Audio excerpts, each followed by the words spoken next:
On the new episode of Overwatch This, we're talking about some significant buffs and nerfs in what might be the most important patch in Overwatch history. Plus we'll be talking through some new developments in eSports.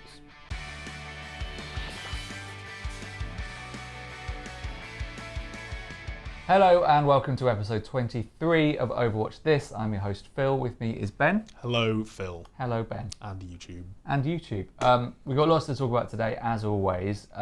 Primarily, I guess, the big news is changes on the PTR, big balance changes to some of our favourite characters, and a huge mistake involving Bastion. A ginormous error in the opinion of Phil. So, after making Bastion the most important and powerful video game character of all time... Yep, that was what happened. Recently, Blizzard have since reneged on that. Yeah, and he's had a bit of a nerf. Bit. So what specifically has happened to poor old Bastion? Is it still raw, Phil? I don't want to talk about it too much. I'm going to let you talk about it. Fair enough. So with Bastion, they made these changes. They made him like super invulnerable when he was in tank form and in sentry form. I think it was 35% to begin with. They have since nerfed that down to 20%. They actually did that pretty much the day after the patch came out. So the day after that our last episode went out. We had one day. You had 1 day of Bastion invulnerability, about 48 hours, I think. In total, and then they brought him back down. It was kind of needed. They also made another change that made it so the amount of damage reduction you can have in total, the maximum used to be 70% if you stacked a bunch of effects on top of each other. Yeah. It's now down to 50%. Part of the reason for this is Arisa, who's the character that we talked about quite a bit last week. If you want to know more about her, legitimately go watch that, because honestly I haven't played as her yet, haven't had the time sadly. She's got some damage reduction stuff as well, so it would have been quite easy to build up to that 70%. Right. And when someone's got 70% damage reduction, Diva ults don't kill them. Also, you have to kind of stack multiple ults on top of them just to get rid of them, and that isn't a fun way to play. So that's what they've done to Bastion. The question is, the complaints have dropped off, which is great. There was this kind of apocalypse of Bastion stuff going on. The question is whether he's now usable, because the point of this was to make him viable competitively and at a higher tier, and also to not make him even more powerful at the lower tiers. And I think they've managed to do that because he is less effective at taking out opponents that are less aware and that sort of thing. Right. But the question is whether now, having reduced it down to 20% and reduced this damage reduction cap and all the rest of it, whether he's now usable or not. Because if he isn't, then all of this was pointless. Yeah. And maybe he's in a more interesting design space, but if they haven't managed to fulfill their goals, then the whole thing was kind of there wasn't really much point to it. That's why they call it balancing. Yeah, it's a tough game. I think that makes sense. Speaking of nerfed characters, there's also some bad news for Ana players. She's had a nerf as well. Yeah, pretty much. There's no better way to say it than that. There was another round of balance changes that I think they went up in the past couple of days. They applied these to the PTR, so these aren't live yet. And Ana kind of got brought down quite a bit. It was mostly kind of the damage variability, so they targeted the biotic grenade again, which has always been one of their most powerful abilities. And they also targeted the gun itself because it was doing quite a lot of damage. I think they reduced the damage it was doing from 80 to 60. Basically, the problem with Ana was she could do it all. She actually had pretty good single target damage if she just kind of clicked on you until you died. She had the best single target healing in the game. She had some really, really good burst healing that she could hit herself with, which was with the biotic grenade. They brought that down. She also had good burst damage, so they brought the biotic grenade damage down. She had good CC, which she still has, with the sleep dart. She still has great flexibility and utility, and that she can improve the healing of her teammates and also reduce the healing enemies can receive. So she sort of had the best of every world, and this made her incredibly useful and one of the most picked characters in the game ever since they buffed her a week after she came out. She's pretty much been arguably the best character in the game. So she's probably still good as well. Probably. Yeah, it's not like the end of days. They've made her less of a damage dealer, which is fine. She is a support character.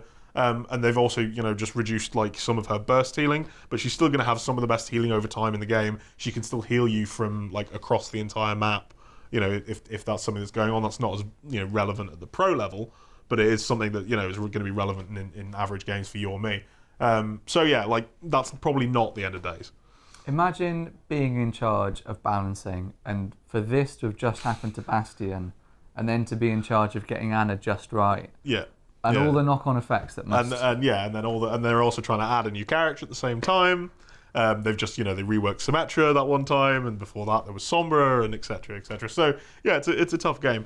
The question I have is why they're not doing something to Lucio as well. So the only character who's picked more at the competitive level again is Lucio. The only character that's picked more than Ana. He's incredibly strong. He's got this really good AoE healing potential. He can heal your whole team at the same time. That's pretty much his gimmick. He's got good utility with the sound wave. He does reasonable damage, and his ult is one of the best in the game with sound barrier. So I don't know why he's not getting targeted. It's similar to Reinhardt, where I don't know if maybe they feel Lucio is the kind of healer they want in the game. And the reason that Reinhardt's never been brought down is he's kind of a perfect tank. He's good at protecting his team. He isn't great alone. He's got strengths and weaknesses at different ranges because he's got a melee weapon. So yeah, I don't know if that's the reason they aren't targeting Lucio, but Lucio isn't going to fall out of the meta because of any of these changes they've done. He's still probably going to be picked on every single map in every single game. So hopefully we'll see some changes to him. Possibly they think that other changes they're doing might make him easier to take out, but I don't see Lucio being replaced by Mercy, where I see Ana being replaced. I just see that Lucio and Mercy will work together just as well as Ana and Lucio do. Yeah, and you've got to have a few constants, right? If you're going to be trying to balance everyone else, there needs to be at least one character in each category that Blizzard feel is working. Yeah, because they've got to have a point of reference, there's got to be a group A, so that all the other sort of constantly buffed and debuffed characters have something to be compared against. Yeah, that's true. And with League of Legends, it's long felt like when they make changes to characters, there'll be some characters like, oh, okay, that's a good version of this character. They'll change loads of other characters, and eventually one of those other characters will become the gold standard. Yeah. And then they realise that the character they haven't touched for a while, oh, actually, that's kind of fallen down now. So I would hope that maybe that will happen eventually over time with Overwatch. Obviously, it's a very different game, very different number of characters. But I assume that's kind of the position they're trying to get into. And on the flip side of that coin, there have been some buffs to Sombra. Yeah, she's kind of... she came out and they buffed her a bit, and then they did another patch and they buffed her a bit. And then there were some buffs in this patch, and now they've put some more buffs on their buffs. And there's probably a very usable meme here. But yeah, they're making her stealth more stealthy. She doesn't announce to the whole map and most of the world and various people that you've met when you were a child when she's coming out of stealth, which is good. It's a point of the ability. Stealth, yeah. They've reduced it to I think it's 15 yards you'll be able to hear when she comes out of stealth. And her hack only has a range of 14, so kind of the idea is you'll come out of stealth just out of your own hack range, move into it, start hacking, and that's when they'll realise you're there, rather than just being like, oh, she must be round that corner, and I've pinpointed her exact location because I am wearing a pair of headphones. They're also making a translocator have a lower cooldown, and the combination of all the different buffs they've done now is you can throw the translocator, teleport to it while stealthed, move around for a bit, throw another translocator and teleport to that before your stealth runs out.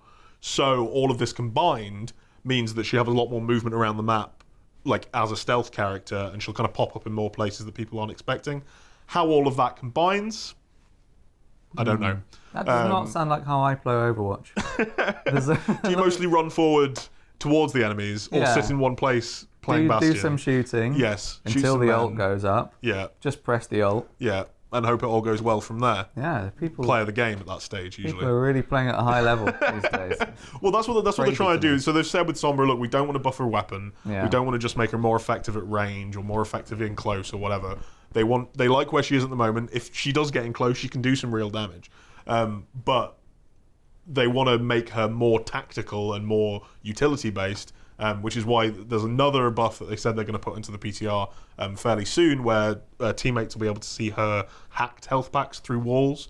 So you don't have to call them out if you're actually playing a very kind of communicative or teamwork based game, but also it should just make everything a lot easier for your team to know where they can go and get the health packs that will give them more health and respawn faster and all the rest of it. Right. And since we're saying the words buff and debuff to the point that they no longer make sense in our heads, there have been further buffs, although on a sort of smaller scale, to a few other characters, right? Yeah, so Junkrat, Zenyatta and Winston also got a few buffs this go round. They're not huge kind of big, their damage is up by X, or we've added a new ability, or we've changed how something works. They're just kind of fairly minor quality of life changes that if you are the kind of person that plays that character very regularly, wants to see them be viable, wants to see some changes to make them more interesting, they're probably, they're very, very good for you.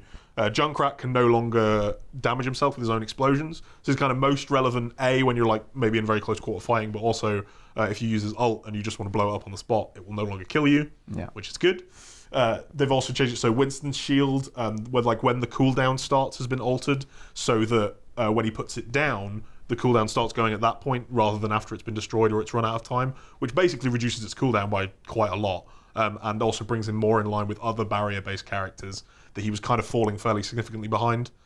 So that's good. And also Zenyatta's getting a couple of pretty minor changes to do with like cooldowns of how soon he can use his alternate fire after firing different kinds of orbs, like his healing and his Discord orb. And they can also now go through barriers, which is really important because there's loads and loads of barrier characters in the game now. Orisa's got another one, Symmetra got one added, there's still Winston and Reinhardt from before, so he can now Discord through those, which should make it like better for his flankers to be able to then try and take those tanks out. Gives them a little bit of utility, and it's probably kind of a necessary buff if Orisa was going to come into the game and was going to be very powerful. It's important to have counters to that, and at the moment the only real anti-barrier technology is either shooting at them a lot with a character like Bastion, or using Symmetra's outfire. So I love the phrase quality of life, by the way. It makes me feel like all the Overwatch characters are like in a dog's home.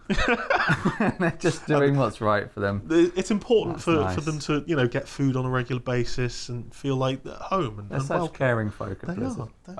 So when can we expect this to start rolling out into a proper patch outside the PTR? Well, they talked about this a little bit recently, and they said it's not going to be as soon as people think. For some reason, people thought it was going to be this week, even though it only hit PTR last week, which actually isn't. That's not normally how they do things, and now everyone was kind of acting like that was how it normally go. I would personally have expected it next week. They've said it's not going to be the normal rate, so I guess the week after, but probably within the next couple of weeks. It does seem like pretty much the most significant patch maybe that the game's had so far. It's kind of difficult to compare this to like the Symmetra patch, for example, but I think it's a bigger patch than the Sombra patch, which was pretty much just here's Sombra and some small changes. This is Orisa, some really significant changes to Ana, really significant changes to Sombra, plus a number of other bits and pieces being moved around.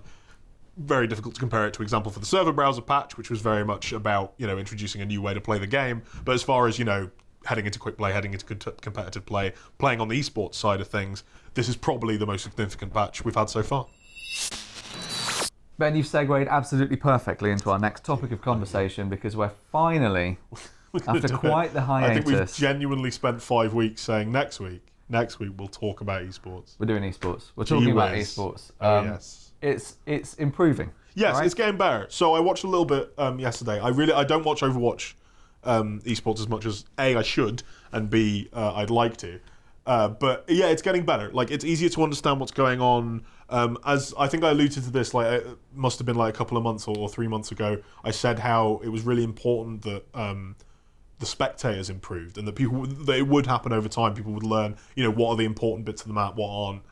How can we use camera angles to show what actual battles rather than just the first person stuff or just the third person stuff, and that stuff is getting better. It's very rare that you won't see cool stuff going on. It does still happen, and it does still happen in something like Counter-Strike Global Offensive, where A, we've had loads more years of people learning how to spectate it, and B, it's a much less action-packed game. I don't want to say it's less complicated, but there's less stuff going on at once.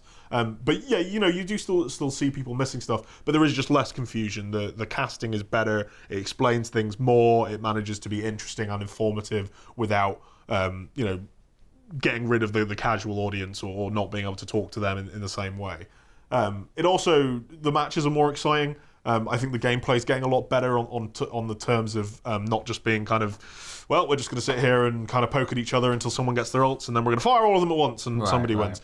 Sometimes that still happens, and it does depend on maps. I think control maps are really, really good for it, because if you're not on the point actively contesting it, the enemy team is getting an advantage the whole time. And while that's true of payload, there are bits of payload maps that are better for defending than others, whereas the point is always the point on a control map. And so, particularly at the start of a map when both teams are trying to contend for the point and neither of them is particularly defending it, and neither of them is getting an advantage from just sitting somewhere, that creates quite an exciting environment. And if the teams are even, you can actually have quite a long back and forth where, for 2 or 3 minutes, the teams will be like poking each other and somebody will get killed, somebody else will get killed. And it's not just like, okay, Zarya presses Q and then Tracer presses Q and then Lucio presses Q to counter that. And then Zenyatta presses Q to try and counter that, etc., etc. Like a fireworks display. Yeah, exactly, yeah. And you still also sometimes get that. And I think that's good. That's a fine thing to have in the game.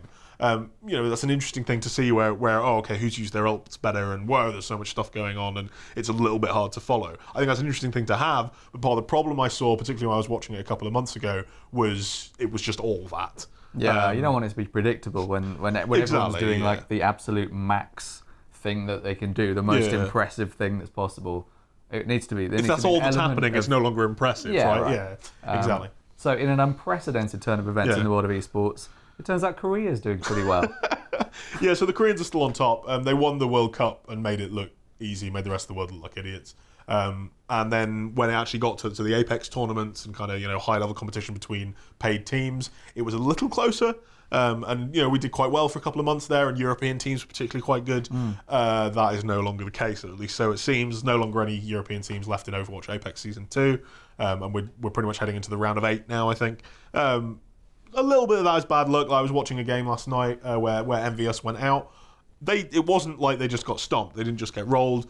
Not only was the match close, but the games were close, and that is true across however many games they're playing in groups. But they are getting beat. So hopefully that doesn't become a problem. Koreans in taking over esports has been damaging to certain scenes in the past, particularly when it comes to StarCraft and things like that. There's a lot of stuff you can do about it. I actually spoke to a member of Blizzard's esports team about this when I was seeing them at the weekend during IEM Katowice. We're going to have a piece up on the site this week about that'll be part of it. But yeah, exactly how that resolves remains to be seen. It's analogous in a way to what happens when a new multiplayer game comes out and in the public realm, you get all right at it if you've been playing since day one and maybe you're on the beta, right? Yeah. And then 2 weeks roll by. You take a break, you have a weekend off, you've got something else to be doing. People start getting okay at it. Yeah. And another week rolls by, and before you know it, you're just bad again. You're just bad again. And this is sort of... Time to move on. This seems to be what happens with esports in Korea, right? Pretty much. Korea is just like the players who, like, they'll let the others have their fun for 3 weeks and then steamroll everyone, right? Yeah, a little longer time frame, but yes, agreed. Yeah. Elsewhere, Ben. Elsewhere. Overwatch League prices are up. Yes, they are. So there's been some discussion about how much Overwatch League slots are going to cost. So if you're not kind of familiar with the way particularly American leagues work, basically you need to buy a slot in the league to be allowed to compete. And it turns out, particularly with Overwatch League, and I guess this must be true of the NBA and stuff as well, that is tied to the city that you want to be in. So if you want to be the Toronto Tracers, that's going to cost you less than being the LA Roadhogs. For example. In fact, if you want to be the Los Angeles Roadhogs, that's what they better be called now. God damn it. You might be spending as much as $15 million, which is absolutely bonkers in terms of esports prices. That's a lot higher than we've seen stuff like LCS slots go for, the League of Legends Championship Series, which apparently go for between $1 million, maybe $2 million. Just chump change, kind of thing you find down the back of the sofa, so that's quite just in your pocket. Now you mention it. Yeah, no, it's just down there. So, League of Legends is a much bigger game. Yeah, certainly currently, it has more players every day. It has more viewership on Twitch. You can have more visibility of your brand, etc. If you own an LCS spot, then you're going to have from an Overwatch team spot, certainly right now, and certainly this year, and probably certainly into the next couple of years. Yeah. So exactly how Blizzard are kind of legitimizing this pricing to team owners, I don't know. What it is doing is it means that an esports team isn't going to buy these slots. Esports teams are a lot more wealthy than they used to be. EG, they've got good money. Dignitas, they'll have good money. Fnatic, they'll have good money. But who does have this sort of money is sports teams. And $15 million is not a lot of money versus how much it costs to move the NBA Supersonics to Seattle and back, etc., etc. So what they're looking for here is either sports teams to buy it, the Manchester United whatevers, would actually be an Overwatch League team, or more likely for sports teams to back esports teams, and then them as a kind of group to then own whatever the slot is. So, for example, in the UK, Dignitas are probably the largest UK esports team. Maybe they'll partner with whoever. I think they're currently owned by the 76ers. So the London slot, assuming Overwatch League starts with the London slot, would then be bought by Dignitas and the 76ers and become the London, whatever's. The London Philadelphia 76ers Team Dignitas Overwatch eSports players. Yeah. Well, you've got to get the name of an Overwatch character in there as well. So we've already used Tracers for Toronto because it sort of worked. The London Zenyatas, yeah.